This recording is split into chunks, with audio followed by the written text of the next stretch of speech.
Praise the Lord. Ang pinakamataas na pagpupuri, pagluwalhati, at pagsamba ay para sa ating pinakamamahal na Panginoong Hesus po lamang.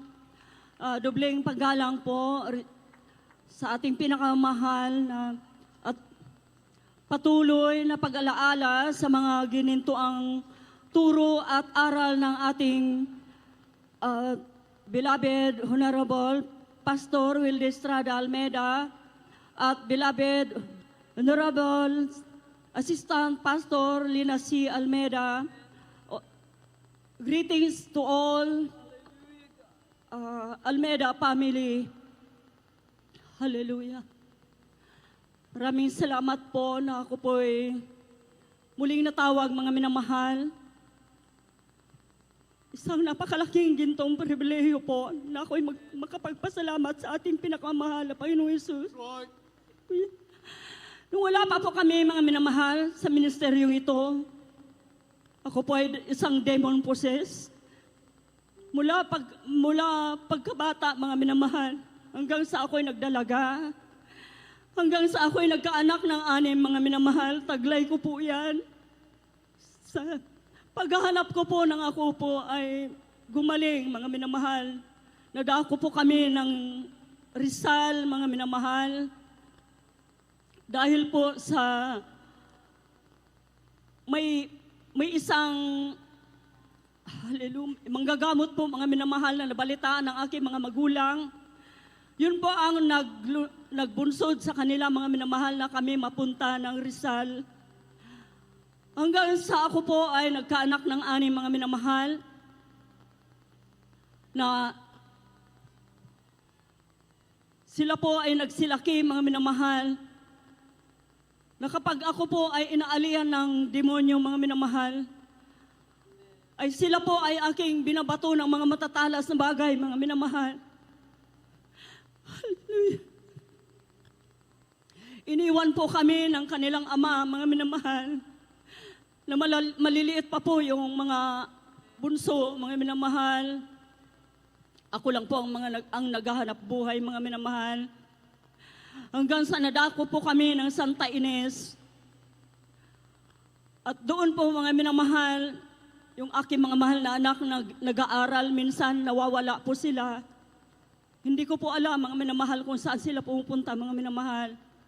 Isang araw, mga minamahal, ginaya po ako ng aking mahal na anak na panganay, mga minamahal, na meron daw po siyang nadaluhan na dito ay pinapagaling at pinapalaya ang mga demon possessed. Right. Hallelujah. Alam niyo, mga minamahal, lingid sa kaalaman nila ang kanilang stepfather, dahil nagkaroon po ng stepfather ang aking mga mahal na anak. Lingid po sa kanilang kaalaman, mga minamahal, na isang MPA. Ito po ay dating isang MPA, mga minamahal, sa aming lugar, sa Santa Ines. Alam niyo, mga minamahal, nung marinig ng aking mahal na asawa yan na ako hinayaya ng aking mahal na anak sa Bible study, sabi po niya na hawak niya po yung kanyang granada, mga minamahal. At sabi niya sa akin, subukan mong pumunta dyan sa basketball court na yan. At pasasabugin ko yan, pasasabugin ko kayong lahat doon. Yun po ang sinabi, mga minamahal. Ngunit narinig po ito ng aking mahal na anak. Sabi niya, Nay, huwag kang matakot, gawa lang yan ng kaaway. May nagpapatotoo dito, Nay, na ang armas na gawa ng tao ay walang magagawa sa mga anak ng Diyos. Right. Hallelujah. Alam niyo, mga minamahal, nagkaroon po ako ng tapang. Sumama ako sa aking mga mahal na anak. Hallelujah. At nung magpatanggap na po, mga minamahal, ang mga mahal nating mga manggagawa, ako po ay tumanggap ng bautismo sa tubig sa pangalan ng ating pinakamamahal na Panginoon Hesus. Alam niyo, mga minamahal, natatandaan ko po, 1996 po, nung tanggapin ko ang ating mahal na Panginoong Hesus sa tubig, sa bautismo, mga minamahal. Mula po noon hanggang ngayon, nakamtan po namin ang kapayapaan. Amen. Hallelujah. Hallelujah. At yung aking mahal na asawa, mga minamahal, napakahirap pong akayin dahil nga po, isa siyang MPA, mga minamahal, na siya po ang ang sinusunod sa baryo namin, mga minamahal. Kapag may mga dumadating po siyang mga bisita galing sa bundok, mga minamahal, kung ano po yung sabihin sa kanya, mga minamahal, na aprobahan niya kaagad ito. At alam niyo, mga minamahal, isang araw, dahil po sa talagang napakahirap po ang kalagayan namin sa Santa Ines, mga minamahal, gabi-gabi po kami pinupuntahan ng mga kasama niyang galing bundok, mga minamahal. At talagang napakadelikado po yung aming buhay. Nahimok ko po siya, mga minamahal, na lumipat kami ng barangay sa malayo sa Santa Ines, mga minamahal. At doon nga po, mga minamahal, namuhay kami ng aking mga mahal na anak na tuloy ang pagdalo sa kahabagan po ng ating mahal na Panginoon. At alam niyo, mga minamahal, sa amin, 7 bundok, 7 ilog po ang tatawirin bago makarating ng bahay-sambahan, mga minamahal. Miyerkules po yun, mga minamahal, nakabihis na ang aking mga mahal na anak. Kukunin na lang po yung kabayo na para mapagsakyan nila, mga minamahal. Dumating yung kanilang stepfather at sabi sa kanila, saan kayo pupunta? Miyerkules ngayon, dadalo kami.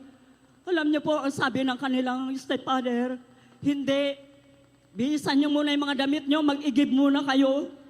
Talaga po, pinapagawa po lahat ang gagawin nila, mga minamahal. Bago makapunta ng banal na gawain, dinanas po yan ang aking mga mahal na anak. At pag natapos na po yung kanilang mga ginagawa, mga minamahal, tinatanong ko, dadalo pa ba kayo? Yun po ang tanong ko sa aking mga mahal na anak. Nay, kahit closing prayer na lang ang abutan namin, dadalo kami sa gawain na banal na sa gawain ng ating mahal na Panginoon. Talaga po, tiniis po namin yan na napakahabang panahon, mga minamahal. Hanggang sa sinabi ko sa aking mga mahal na anak, dahil parang bilang tao, mga minamahal, parang nagsawa na po ako na laging nagyayaya na magpabautismo ka na sa aking, sa kanilang stepfather, mga minamahal.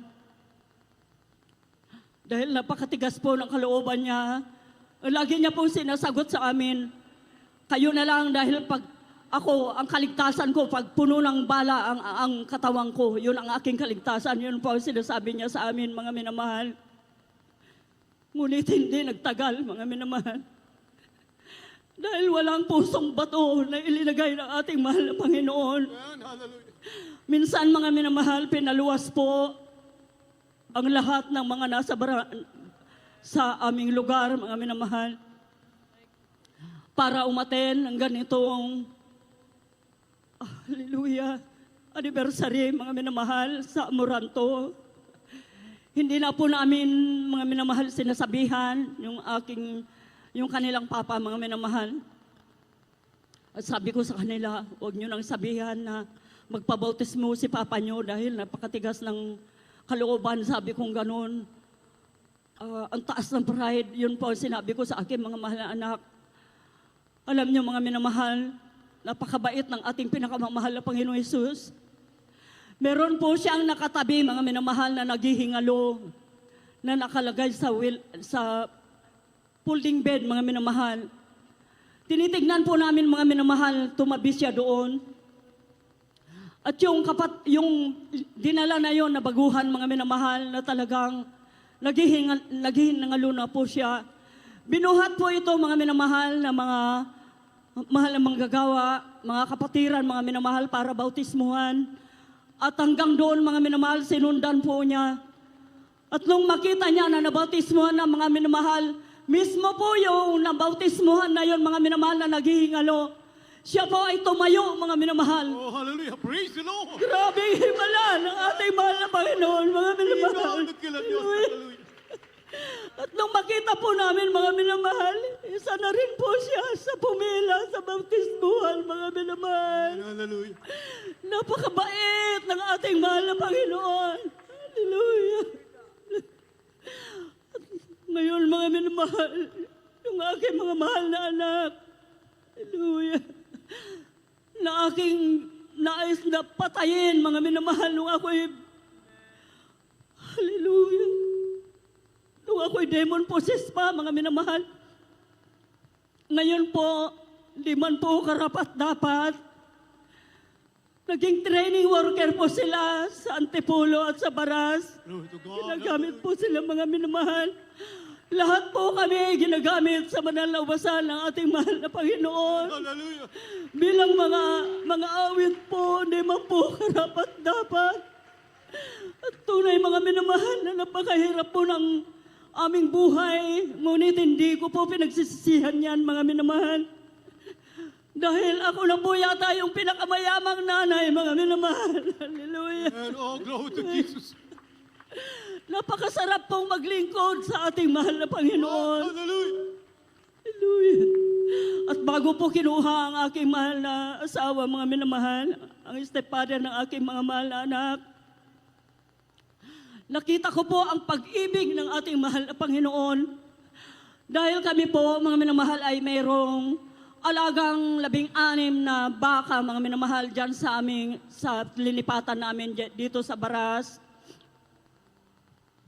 Meron po kaming 16 na baka, mga minamahal, at 6 na kalabaw na ipinasok po namin sa lupa ng gobyerno, mga minamahal. May mga dumating po na land grabber, mga minamahal, na ito po ay Masungi Geo Reserve po ang kanilang kumpanya, mga minamahal. Binakuran po nila, mga minamahal, yung aming pinaglagyan ng baka at mga kalabaw. At ito po, mga minamahal, ay linagyan ng mga gwardya sa bawat pintuan, mga minamahal. Hindi na po namin makuha o mapuntahan man lang, mga minamahal, yung aming mga baka. Ang aking mahal asawa, mga minamahal, minsan na inangad niya na pumunta doon, mga minamahal, pasukin yung bakuran na yon. Kinasuhan po siya, mga minamahal.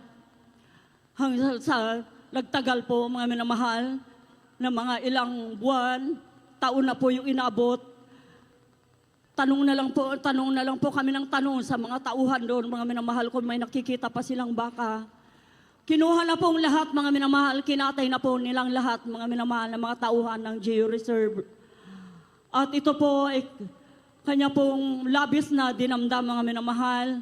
Ngunit, hindi ko po nakita, mga minamahal, na siya po ay gumanti, mga minamahal. Ang lagi lang po namumutawi sa kanyang bibig. Na kung nung una ko pang tao, nung unang panahon na ako ay, ang buhay ko ay pumapatay ng tao. Yun lang po ang lagi niya sinasabi. Ngunit, ang sabi ko sa kanya, wag mong bagitin yan, wag mong isipin yan, dahil napakabuti ng ating pinakamamahal na Panginoon Jesus. Ni kailanman hindi tayo iniwan, kailanman hindi tayo ginutom ng ating mahal na Panginoon. Hallelujah. Alam niya, mga minamahal, siya po ay binawian ng buhay, na nandun po yung pag-ibig ng ating mahal na Panginoon.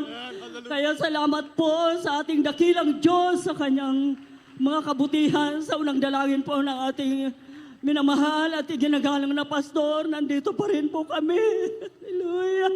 Nananatili pa rin po kami sa kalooban ng ating mahal na Panginoon. Kaya lahat po na papuri, pagluwalhati, pagdadakila ay tanging sa ating pinakamamahal na Panginoon Jesus po lamang. Patuloy